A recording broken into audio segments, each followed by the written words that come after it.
आप सोचते हैं कि मुझे सवेरे 3:30 बजे या 4 बजे उठना चाहिए। पहली बार शायद आप किसी बात से मोटिवेट हुए होंगे कि किसी ने कहा होगा कि आप अगर सवेरे उठते हैं, आप अगर अपना फिजिकल फिटनेस ठीक रखते हैं, आप योगा करते हैं, समय लगता है उसके लिए। आप 9 बजे उठ के नहीं कर सकते।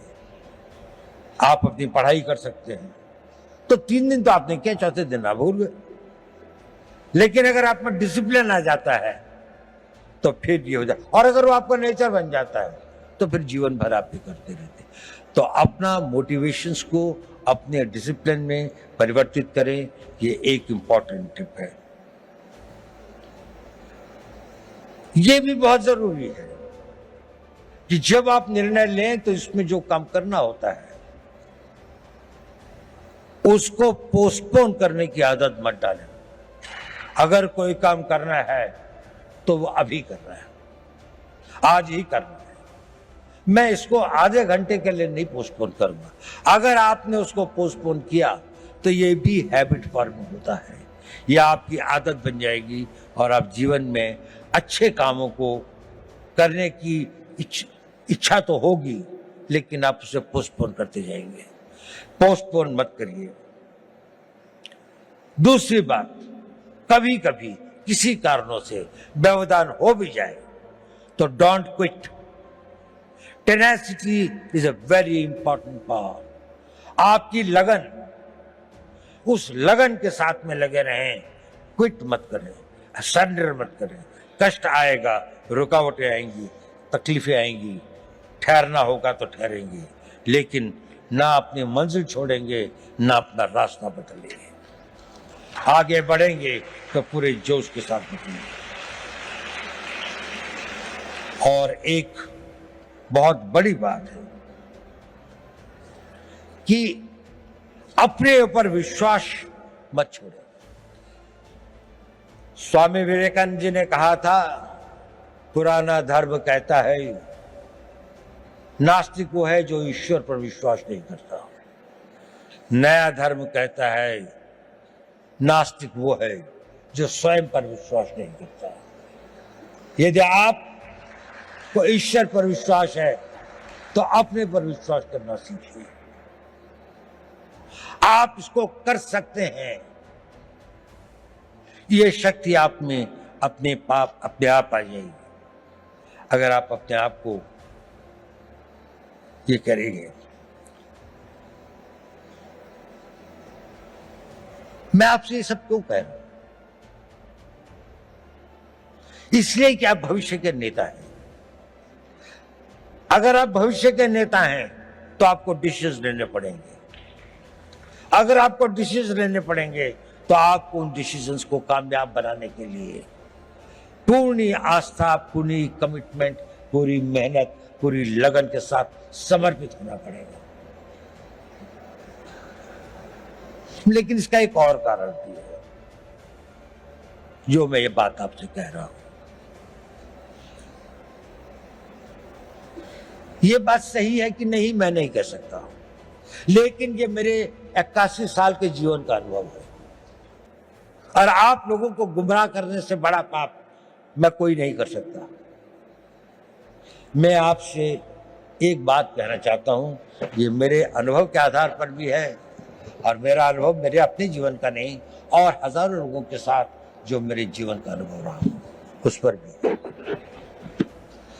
जब आप अपने आप को इस तरह से ढालते हैं, 5 साल का टाइम दीजिए, केवल 5 साल, कि मैं जो निर्णय करूंगा उस पर अटल रहूंगा। 5 साल अगर आपने यह काम किया, आप में एक अद्भुत एनर्जी पैदा होती है। वो होती है आपकी विल पावर। और ये सब जो मैं कह रहा था वो इसलिए कह रहा था, सही निर्णय लें, निर्णय पर अटल रहें, ताकि आप में वो विल पावर पैदा हो सके। और वो विल पावर क्या होती है, मैं आपको छोटी सी कहानी सुनाता हूं।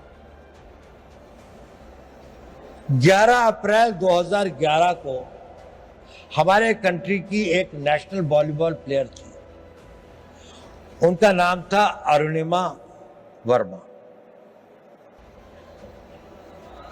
वो वॉलीबॉल के टूर्नामेंट से आई और अपनी परीक्षा देने के लिए दिल्ली से लखनऊ जा रही थी। बरेली के पास कुछ डकैतों ने उस पर हमला कर दिया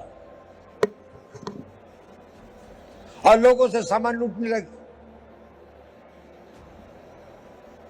अधिकतर लोगों ने दे दिया। उसके गले में चेन थी, उन्होंने चेन खींचने की कोशिश करी, उसने रेजिस्ट किया, उसने नहीं दी चेन। उन लोगों ने उसे ट्रेन से बाहर फेंक दिया। वो बहुत बुरी तरह से लहूलुहान हो गई। दुर्भाग्य देखिए, उसी समय दूसरी ओर से एक ट्रेन आ रही थी और वो ट्रेन से उसका पांव कट के अलग हो गया। रात के 2 बजे का समय था।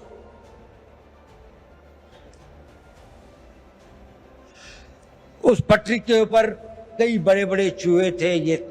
वो उसके मांस को खाने लगे। वो वेदना में करा रही थी पर कोई नहीं था। उस सुनसाने में, उस वीराने में कोई नहीं था।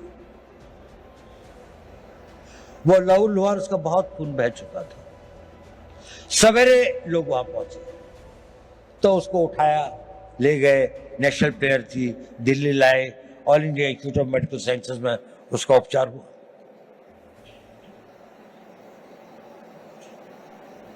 और उसकी पूरी टांग काट दी, एम्प्यूट करनी पड़ी।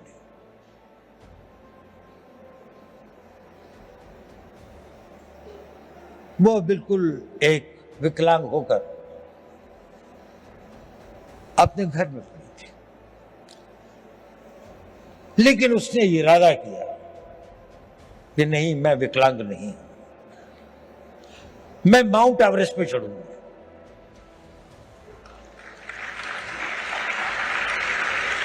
डॉक्टर्स ने कहा कि इस तरह की टांग से तो कोई चढ़ ही नहीं सकता और इसको भी स्टेबलाइज होने में तो कई साल लग जाएंगे। उसने कहा नहीं, मैं तो आज ही से प्रैक्टिस करूंगा। 13 मई 2013 को उसने माउंट एवरेस्ट पर चढ़ी। पहली एक पांव न होने वाली महिला में एक आर्टिफिशियल उसके साथ में, और वही नहीं, सबसे पहले चढ़ी टॉप पर। जो पूरा गैंग ग्रुप था उसके अंदर में वही बेस कैंप से सबसे पहले आती थी। क्या था उसके अंदर? Physical strength, opportunities, talent. इस सबसे ज्यादा उसके अंदर वो विल पावर थी। और वो विल पावर उसके साथ में एक दिन में नहीं आई। जब उसके जीवन को लोगों ने पढ़ा, समझा, उसने बचपन से ही अपने अंदर एक ऐसी शक्ति पैदा की थी कि जो उसकी स्ट्रॉन्ग विल पावर थी। मैं चाहता हूं कि आप लोग इस 5 साल के शेड्यूल को फॉलो करें। इसके लिए नहीं कि निर्णय सही होंगे, इसके लिए नहीं कि निर्णय को आप निर्णायक कर पाएंगे तो आपको सफलता मिलेगी, वो तो मिलेगी, लेकिन उस कमिटमेंट, उसके साथ में, रिगर के साथ में, उस डिसिप्लिन के साथ में अगर आप अपना जीवन जिएंगे तो आपके अंदर एक बहुत स्ट्रांग विल पावर पैदा होगी।